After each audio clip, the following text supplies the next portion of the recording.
Saludos a todos los asistentes a este tercer simposio venezolano de los recursos hídricos, donde les estaré presentando los requerimientos para obtener las concesiones, asignaciones y licencias de los recursos hídricos en Venezuela. El contenido de dicha presentación se fundamenta en lo que es la sostenibilidad, el marco supraconstitucional, el marco legal venezolano, los tipos de permisos que se necesitan para obtener estas concesiones, licencias o asignaciones y cuáles son los estudios a realizar. En cuanto a lo que es la sostenibilidad, de manera general, podemos indicar que esta se fundamenta en tres grandes elementos importantes, que es la parte ambiental, la parte social y la parte económica, derivando de la intersección de esos tres círculos, esos tres elementos, lo que es sostenibilidad o la conservación de los recursos, en este caso el recurso agua, a través del tiempo, sin causar deterioro o afectar el recurso como tal. En lo referente al marco supraconstitucional, esto está referido a los acuerdos que tiene Venezuela por ser signataria de todas las conferencias de las partes a las que ha asistido y en particular al Acuerdo de París o Agenda 2030, donde asume los compromisos referidos a los 17 Objetivos de Desarrollo Sostenible, ODS, y en particular los referidos a la parte de agua, aspecto sobre el cual se versa esta presentación. Ya en particular en Venezuela, nuestras leyes se fundamentan básicamente de acuerdo a la pirámide de Kelsen en la partida desde la Constitución de la República Bolivariana de Venezuela, luego tenemos las leyes orgánicas, luego tenemos las leyes ordinarias, posteriormente los reglamentos, decretos y otras regulaciones importantes. Ya entrando en el tema de la Constitución de la República Bolivariana, podemos decir que en Venezuela existen falencias en lo que es la aplicación de la legislación ambiental venezolana. Sin embargo, el artículo 129 de la Constitución de la República Bolivariana establece que todas las actividades susceptibles de generar daños a los ecosistemas y sus integradores, en este caso el recurso hídrico, deben de ir acompañadas de un estudio de impacto ambiental y sociocultural. En el mismo orden, la Ley Orgánica del Ambiente del año 2006 establece en sus articulados la necesidad de impartir la educación ambiental y justamente en esa misma ley orgánica se habla o se establecen los controles previos ambientales referidos a la elaboración de un estudio de impacto ambiental y los controles posteriores ambientales referidos a los planes de supervisión sobre las variables ambientales y algunos elementos como el recurso agua a los fines de garantizar la sostenibilidad del recurso en el tiempo. Luego tenemos la Ley Penal del Ambiente del año 2012, donde en particular se considera un delito la degradación, alteración, deterioro y demás acciones capaces de causar daños a las aguas o recurso hídrico, tema del cual estamos conversando en esta oportunidad. Luego tenemos las leyes ordinarias y los reglamentos, donde en particular la ley de agua, de la cual hablaremos posteriormente, donde se establecen las concesiones, asignaciones y licencias, y sobre la necesidad de elaborar los estudios de impacto ambiental y sociocultural para hacer aprovechamiento hídrico, valga la redundancia, de los recursos hídricos en nuestro país. Tenemos la ley de agua, como habíamos mencionado, del año 2007. Esta ley tiene por objeto establecer las disposiciones que rigen la gestión integral de las aguas o recursos hídricos como elemento indispensable para la vida, tal como fue concebido en la Agenda 2030 como un objetivo de desarrollo sostenible para el bienestar humano y el desarrollo sustentable del país, y por supuesto es de carácter estratégico e interés del Estado en lo que se refiere a llevar el control del uso y el manejo de estos recursos hídricos en particular. Cuando ya entramos en la ley de agua, en particular para lo referido a las concesiones de aprovechamiento, que es decir, el tipo de permiso que se da para este caso en particular, en el artículo 75 Estos usos están referidos con fines de aprovechamiento de agua para generación hidroeléctrica, electricidad, es decir, electricidad. Las actividades industriales y comerciales serán sujetos al otorgamiento de una concesión en particular. Para el caso de las asignaciones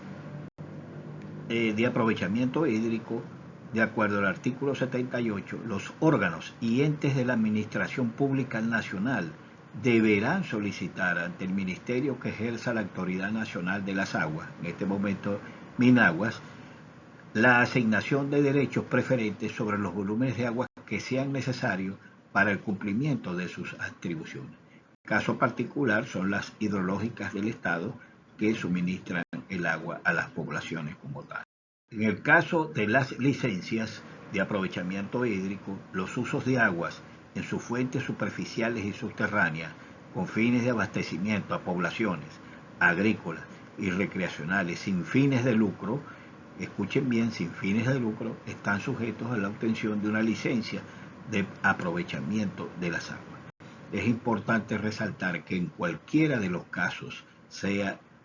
asignación, concesión y licencia, como ya los mencioné, necesariamente tienen que ir acompañadas de un estudio de impacto ambiental y sociocultural. Continuando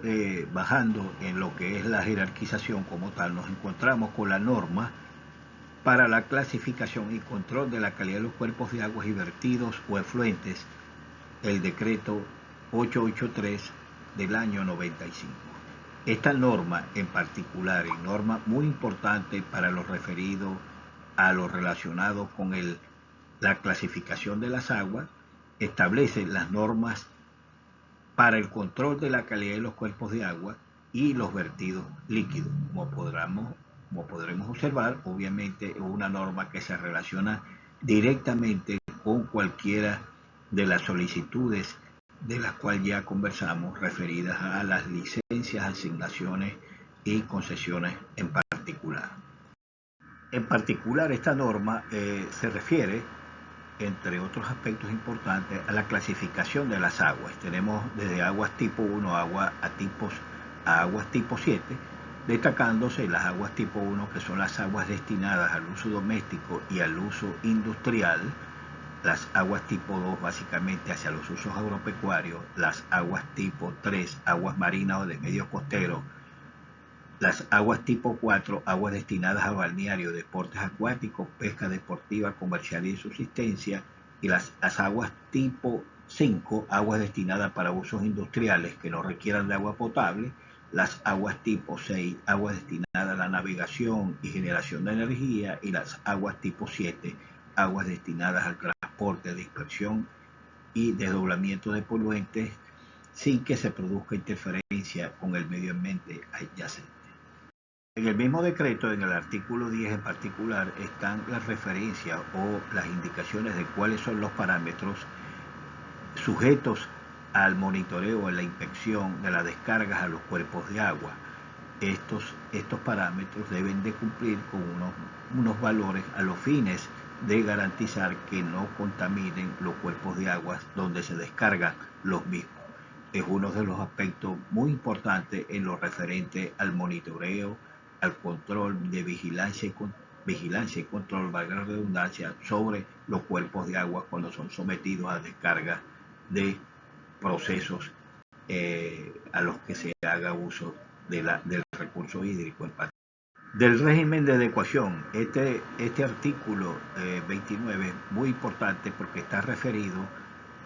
a los casos en particular donde los sistemas de tratamiento o las plantas de tratamiento, o valga la redundancia, los sistemas que se utilicen de tratamiento no cumplen con las normas. Entonces los que hagan uso del recurso deben de someterse a un proceso de adecuación adaptándose a la norma en particular, los cuales deben de presentar un informe donde se indique la ubicación, los poblados y ecosistemas frágiles del entorno, el uso actual y potencial del cuerpo de agua receptor donde se descargan los efluentes, el volumen, la periodicidad y las características físico-químicas y biológicas del efluente, las limitaciones y restricciones de carácter técnico para la ejecución de las actividades de adecuación, es decir, de cambios para volver a establecerse las normas, que se cumplan con las normas, con los parámetros y los valores referidos, las condiciones financieras y las acciones de avance en materia de adecuación a la norma ambiental en proceso de ejecución. Continuando los términos de la jerarquización, luego tenemos el reglamento de la ley de agua. Este reglamento indica que todas las personas, naturales o jurídicas, públicas o privadas, que pretendan iniciar actividades de aprovechamiento directa e indirectamente en la fuente de las aguas superficiales o subterráneas, deberán solicitar mediante un trámite respectivo ante el Ministerio que ejerza la Autoridad Nacional de las Aguas, en este momento Minagua, para obtener los permisos respectivos. El artículo 36 establece que el otorgamiento de cualquiera de esa concesión, asignación o licencia para el aprovechamiento de las aguas o del recurso hídrico superficial o subterráneo se concederá tomando en cuenta la disponibilidad media anual del recurso hídrico, ¿ok?, y la variabilidad estacional de la fuente, así como los lineamientos de los planes de gestión integral de las aguas.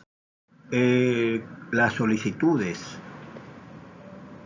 o los solicitantes de las concesiones, asignaciones o licencias para el aprovechamiento del recurso hídrico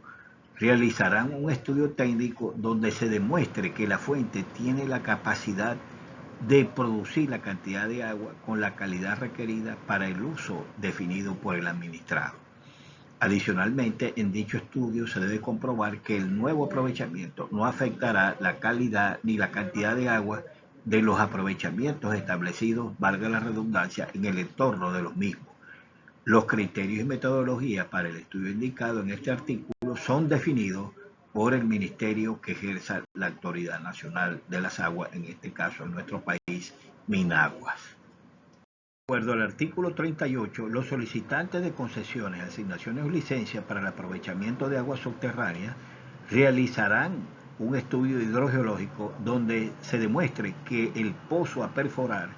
tiene la capacidad de producir la cantidad de agua con la calidad requerida para el uso que se definido por el administrado. Adicionalmente, en dicho estudio se debe verificar que el nuevo aprovechamiento no afectará la cantidad y calidad del agua de los aprovechamientos establecidos, es decir, del entorno de la nueva solicitud del recurso hídrico como tal.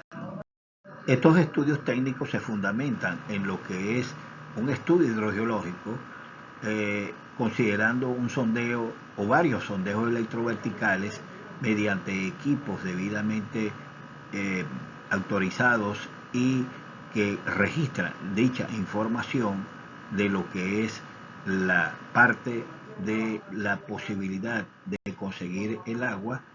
nos da la profundidad estimada a la cual existe el agua y una aproximación de la litoestratigrafía del recurso hídrico como tal. Adicionalmente, debemos realizar las curvas de aforo de los pozos, en el caso particular de los pozos, lo que también llamamos pruebas de bombeo, que demuestren la capacidad sostenida del recurso en un tiempo determinado. Esto nos conlleva a la determinación de los perfiles litoestratigráficos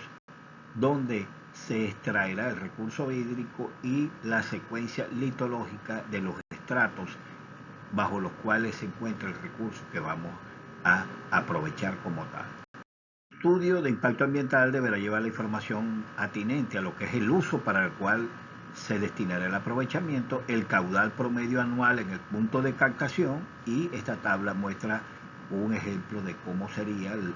caso en particular, el número de bombas, la potencia y a la final el caudal anual que se necesitará para el permiso necesario. Por supuesto, el estudio técnico debe contemplar el balance de lo que es la demanda, lo que necesita el administrado y la disponibilidad del recurso, de tal manera que no se cause desbalance en lo referido al recurso hídrico como tal. Esto es válido tanto para las aguas superficiales como subterráneas, y este estudio debe ser avalado por, en nuestro caso, por Minaguas. Se debe de presentar un cronograma de aprovechamiento tanto diario, semanal y mensual y anual de los caudales a extraer, ya sea por supuesto en litros, segundos o metros cúbicos por segundo y el volumen total anual. También se debe de establecer una descripción técnica en los términos de la captación, cómo se conduce el recurso hídrico, si es atinente el tratamiento del recurso, el almacenamiento y cómo se distribuye en las obras e instalaciones de la cual se hará uso el recurso. Por supuesto, hay que hacer una descripción técnica de la infraestructura de captación, conducción, tratamiento y disposición final de los efluentes, de lo cual es un aspecto bien importante, ya que se tiene que garantizar que las descargas están dentro de las normas. Toda esa información debe estar referida en planos cartográficos con su ubicación, las coordenadas, UTM, a escala adecuada, donde además de la poligonal referida al proyecto, se deben indicar los puntos donde se va a hacer la captación en la fuente y los puntos de descarga de las aguas servidas. En cualquiera de los casos es evidente que hay que presentar los análisis físicos, químicos y microbiológicos que determinen la calidad de las aguas del aprovechamiento en la fuente, de acuerdo a la norma establecida en el decreto 883 que les mencioné anteriormente. Cuando la solicitud de aprovechamiento del agua en la fuente subterránea sea para envasar, los análisis físicos, químicos y microbiológicos deben tomar en consideración la norma que rige la materia, como es el caso particular de las normas sanitarias, a los fines de que no cause problemas en las comunidades. Dentro de lo que es la secuencia como un estudio de impacto ambiental, hay que presentar el capítulo referido a los impactos que se puede generar por el aprovechamiento, las medidas ambientales, el plan de supervisión ambiental y por supuesto el programa de seguimiento y monitoreo ambiental y inmerso dentro del plan de supervisión ambiental referido al recurso hídrico. De la página web del Minagua hay que tomar en cuenta lo que es la planilla de solicitud para el aprovechamiento hídrico, donde van una serie de datos referidos a caudales, coordenadas UTM de los sitios de captación, de disposición, que permitan llevar el registro simplificado del aprovechamiento hídrico que se va a otorgar. Tenemos lo que es el cálculo de la contraprestación anual que deben cancelar los usuarios y usuarias establecida en el reglamento, donde se considera el volumen que se va a emplear o que se emplea y el factor de uso. Ese factor de uso va a determinar los costos considerando dos tablas que veremos a continuación.